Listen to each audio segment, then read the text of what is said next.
All right, welcome to another episode of Key Biscayne Stories where neighbors meet neighbors. Today I have Mario Cicilia. He is the founder of the brand Sake Room, and he is also co-owner of the Sake Room restaurant in Key Biscayne. So a lot of us have been to the Sake Room. I have been there as well. It's one of our great locations here in the Key, and we're gonna get to know the story behind the magic of the Sake Room today with Mario. So Mario, welcome on the show. Thank you for joining us. How are you? Hi, good afternoon, Alejandro. How are you So doing? I'm doing good. I'm doing good. Great. So I have an icebreaker question for you. Tell us something about you that most people don't know. Um, Interesting.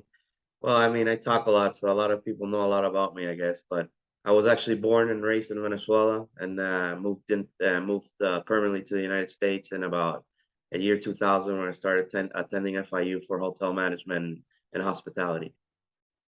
Gotcha. All right. Cool. Cool. Cool. Cool. So the Sake Room. A lot of us, like I mentioned, have been there. Tell us, how did it all start? Well, it all started, I was, like I said, going to school for hotel management and hospitality. I actually wanted to open up a nightclub or a bar, but I didn't think that I would get too much assistance financially from my parents and my family for that idea. So I said, well, I love Japanese cuisine. I love Japanese food, sake. I said, well, let's do something in between and open up Sakura Sushi Lounge. And presented the idea to my parents and my family, and they immediately, you know, said they would back me up financially. And I kind of jumped from going to FIU, working at the Ritz Carlton, and transitioned over to opening up the location on Biscayne Boulevard in 18th. But actually, that wasn't the first location. We opened one before on Coral Way, um, next to our laundry spot. It was a small 14-seater takeout delivery mostly. Mhm. And we started operating there while we built out the larger location on Biscayne Boulevard. You mentioned that you liked Japanese cuisine, right? Yes, absolutely. So us being part of the inspiration for it, I guess what attracted you the most out of the Japanese cuisine?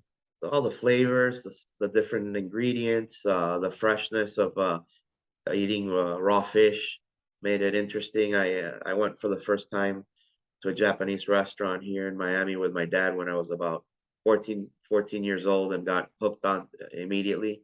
And then transitioned into going and becoming fan of many Japanese restaurants here in the local area and outside the Miami vicinity and outside the country as well. And then I kind of wanted to do something, a Japanese food, but with a twist, a more modern take on it. And there was I kept finding that I would like different dishes from different restaurants, but that nobody had those similar dishes under one roof. So I decided, let me mix and match of my favorites, and then mix it up with some different culinary flavors, more of a Latin taste twist to it, and that's how I developed that idea. I'm sort of a self-taught chef, uh, and I love cooking, but a lot of techniques and things I'm not, exactly acquainted to everything in the kitchen. But like I said, I like to invent, and that's how I got into the idea of doing sake room. So you mentioned that you've liked other dishes, but they were not under one roof, right? Yeah. And also the Latin twist to it. Can you share with us a couple of these dishes that you Well, for instance, I would go to very traditional Japanese restaurants, and some of them had, let's say, a tuna tartare at that point in time, which is more of a French dish mixed with, instead of doing the beef, you do the tuna involved with it, and the sesame oil flavor and all that, and it was a little more delicate, or it was a little different to the traditional Japanese places. And then some of the rolls that were inventive that had like mango in them or coconut or different flavors that aren't actual Japanese like ingredients made it interesting. So, like I said, I went to a few places where I would fell in love with a tartare, but then I went to another place that had an incredible volcano roll with conch in it, which from the conch is from Bahamas and Florida area mainly. So I started trying all these dishes. Go, wow, I really like that place's volcano roll. I really like that tartare at that place. But then you go to a more traditional Japanese place, and they wouldn't have that in particular. But then again, they would have their own or more traditional dishes that I love also. So I said, well, it'd be interesting to combine from there and here and there and do so, bring the best of the best under one roof and make it modernize it and involve other types of flavors into it. That's what I'm trying to say with other places, had maybe a fried rice that was influenced by more of a Korean cuisine, things like that that you said stand it out and say, well, I would really like to do this, and you couldn't find one place that had all these things combined. Okay. So let's talk about the sake room in the Key specifically. Let's say I've never been. I want to take someone on a date to sake room. How would you recommend I order? What should I try? How can I impress that lady? Okay, there's always, in all restaurants, you're always going to have these dishes that are your favorites or, your go-to dishes when you want to have a new client try something that's more of, in-house flavor. So I would say the crunchy crab salad is one of our top sellers. I would also recommend the sakirum tostadas, which are like a wonton chip base with a sweet chili tuna, avocado, caviar, and on them. It also has a wasabi mayo. Definitely try to go through other aspects of the kitchen and try the rock shrimp or the honey rock shrimp. There's a number of riceless rolls that are categorized riceless on our menu or with rice. I would definitely want you to try a jalapeno popper roll, which is my take of American bar food taken into Japanese cuisine, which is a roll that has shrimp tempura, cream cheese, and jalapeno in it. Got spicy mayo and even Parmesan cheese, and it's torched. So it's very funky idea, but when they're all flavors come together and combined, it works real well. But I would definitely try the Wagyu on the stone. It's very, very well priced. Even though it's not in an inexpensive dish, it's very well priced for being a Wagyu cut of beef. And you cook it on the hot stone yourself. So it's something that if you brought a date along, it would be something nice to do and kind of, something different, getting involved in actually cooking your own beef. Okay. Out of the ones that you've mentioned, we have the crunchy crab salad, we have the sakurum tostadas, the honey rock shrimp. From the riceless section, the tricolor deluxe is our take like on a rainbow roll, but it actually has three types of fish. It has hamachi, tuna, and salmon, and it's sliced thinly, and then a crab salad and asparagus is wrapped in the center, and then it's cut in about 9 to 10 pieces, which actually has no rice in it. So it's like our take on a fancy sashimi style rainbow roll. Let's call it that way. Gotcha. And then we have the hot stone Wagyu. Yeah, Wagyu on the stone. Yes. Out of these, or maybe you mentioned it or not, which one are the most popular items you see Key Biscayneers eating? Well, definitely roll wise, it's the Hulk roll. It's a roll that has like the Hulk. Yes, exactly, like the Hulk, the big green guy. Yeah. Initially, it's funny because the Hulk roll was wrapped in a green rice paper. That's why it has the Hulk name to it. Nowadays, we don't use the green. We can't find that green rice paper, so it's in white rice paper. But initially, that's where the name comes from, and it's basically a salmon roll. It's crunchy and it has no seaweed because it's a lot of the younger crowd and they some of them want to keep away from the seaweed flavor. So there's a tendency that a lot of them will order this roll because it's wrapped instead of the usual or traditional seaweed paper, it's wrapped in white rice paper. So that's our favorite, like our number one seller as a roll. It's a roll with rice. So it's actually wrapped with the rice paper and rice. That's the number one seller. Got it. For rolls. For rolls. Yes, sir. What about drinks? Drinks. It's a sake room, right? So there must be sake somewhere. Yeah, we have sake. The tendency here at this particular location has been a little bit of a reduction in the sake. Outside, initially when we opened up the restaurant, we had a more extensive list, but of sake, but we still have a lot of unfiltered, filtered sake, Jumai Daijinjo sakes, excellent qualities, top award winners. So we have a smaller selection because the restaurant is also smaller in size, less capacity of storage. But we have a great variety of sake. We have a great variety of wines as well. We have good sparklings. But yeah, definitely sake is very important. I mean, it's sake room after all. But the tendency here is a little more familiar, family restaurant style. So, outside, a lot more people would come in for dates or to pre-party at the restaurant. And here, living in Key Biscayne, the tendency is to be more of a family-oriented restaurant, which still serves excellent sake, but the list is a bit shorter. Gotcha.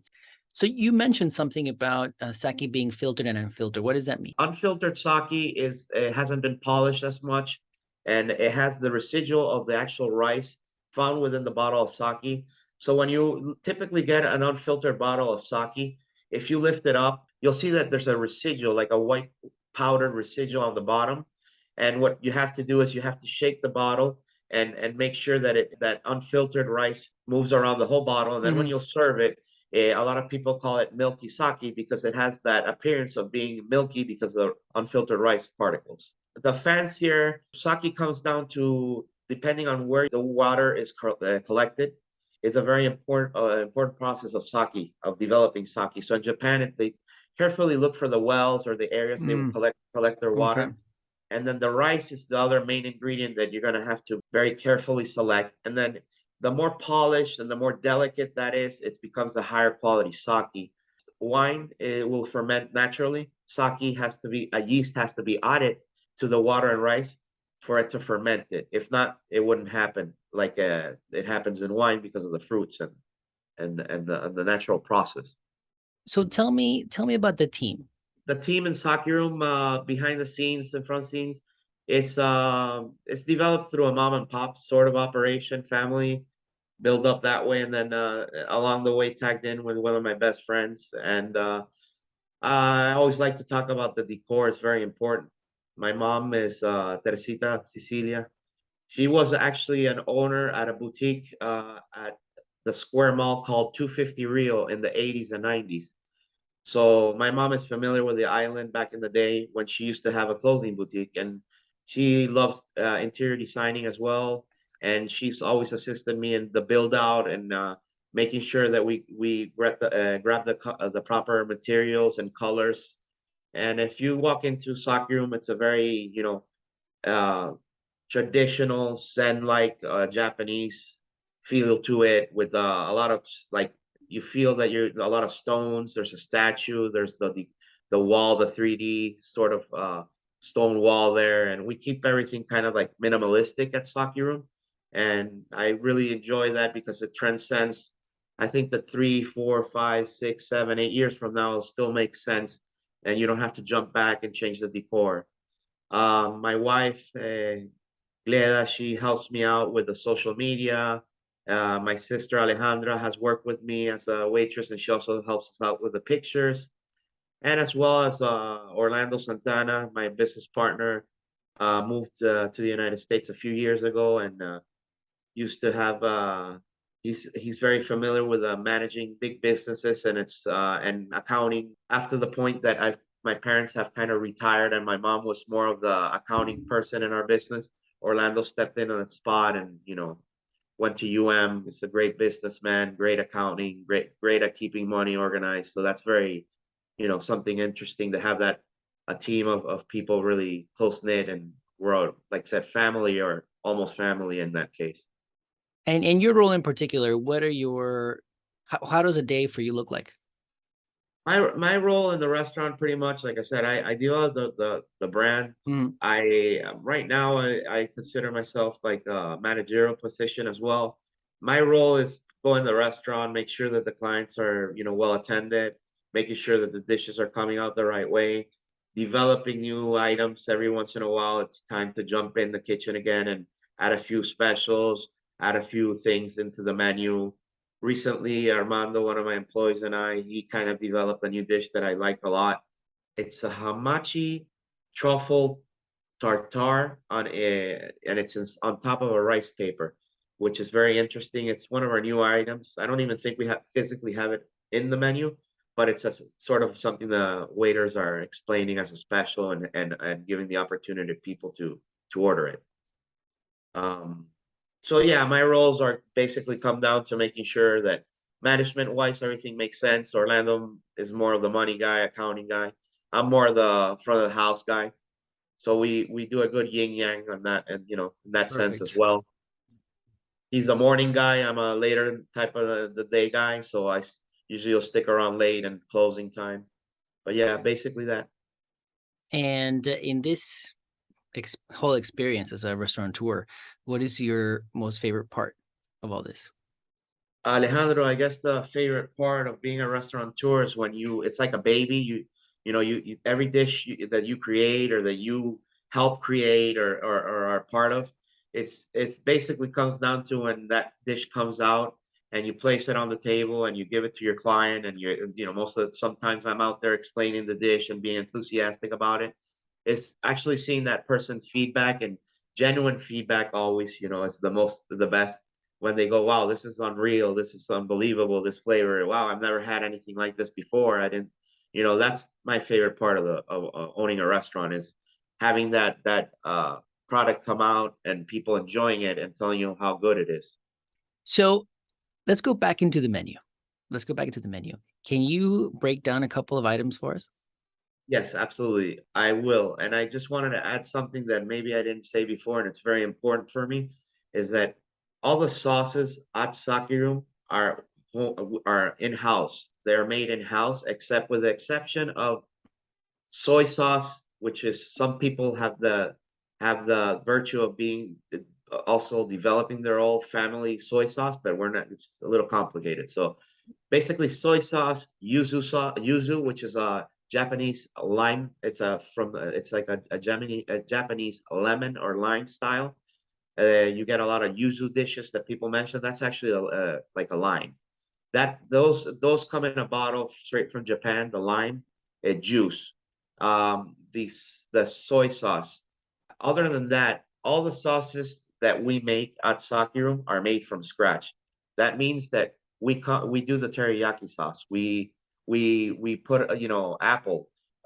We get the bone stock for the bone chicken stock. We get the apple. We get the brown sugar. We cook it for hours and hours. The eel sauce, sake, soy, brown sugar, etc. We all these sauces we make in-house from scratch. Some of them take hours. Some of them are very easy, and two or three ingredients, and you make them in a matter of minutes. But we have over 40 sauces, and that's kind of the thing. We have a lot of people that have copied us.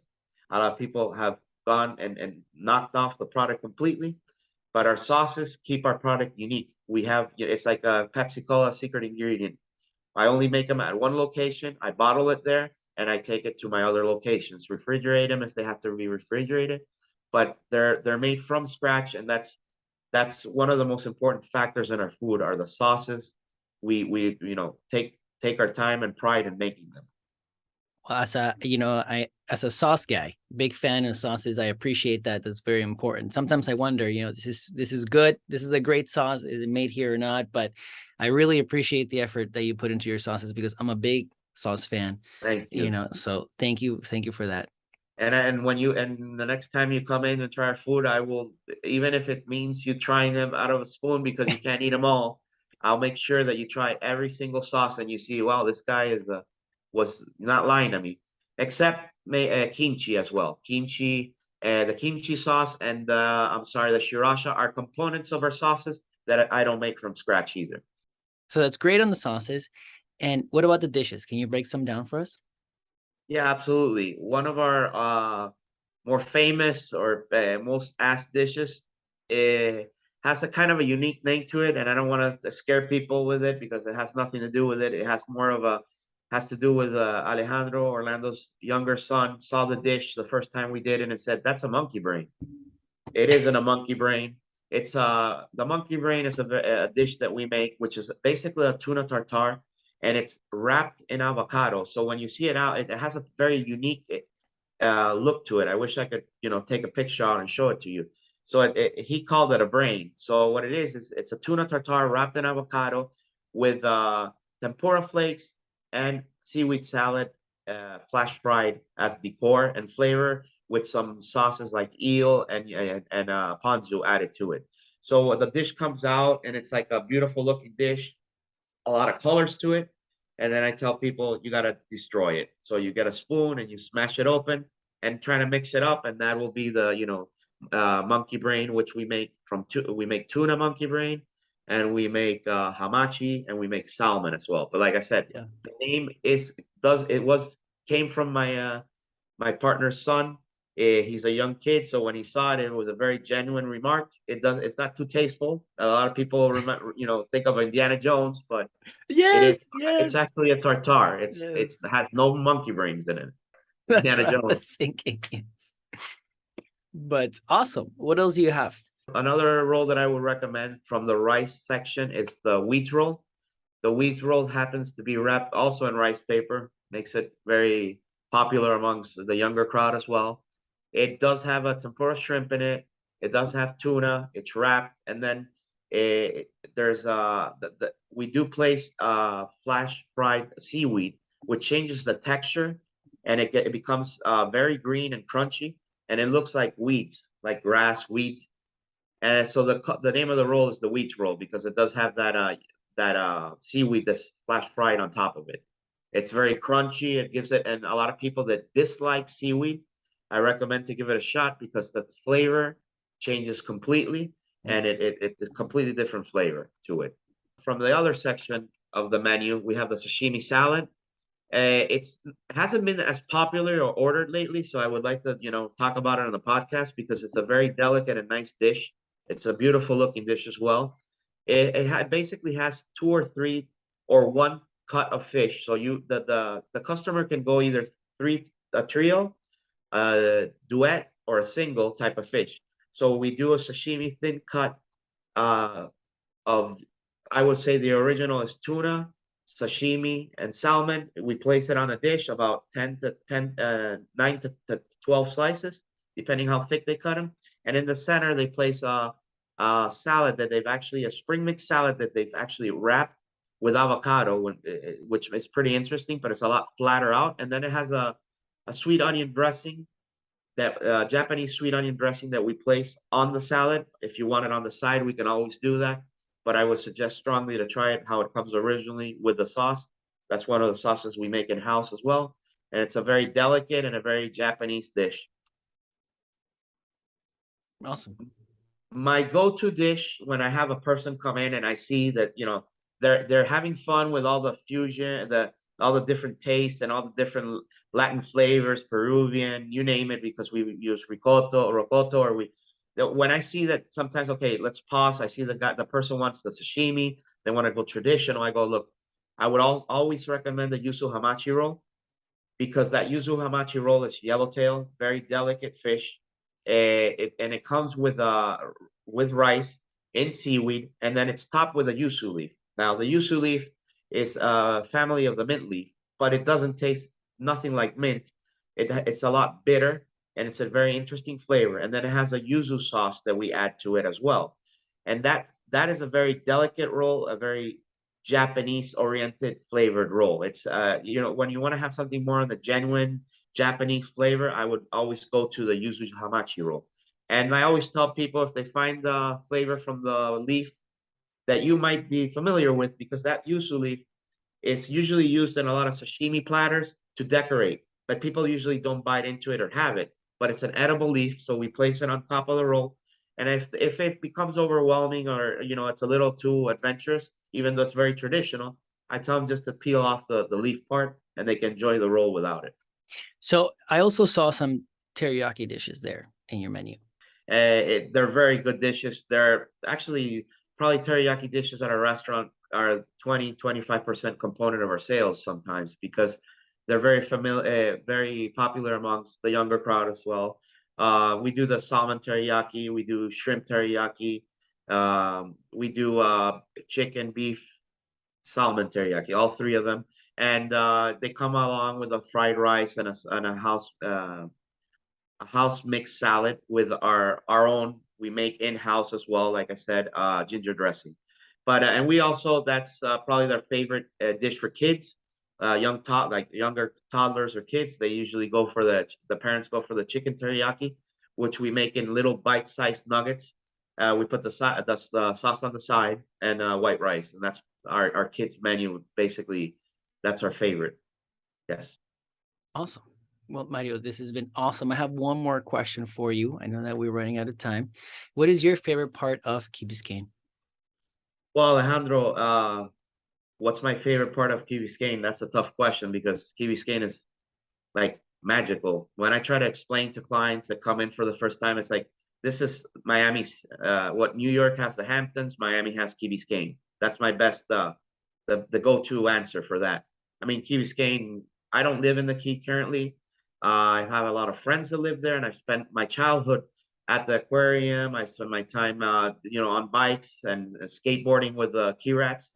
If it's okay to say Yeah, of that, course. I had my best friend, Marco De Simone, used to live in the Key.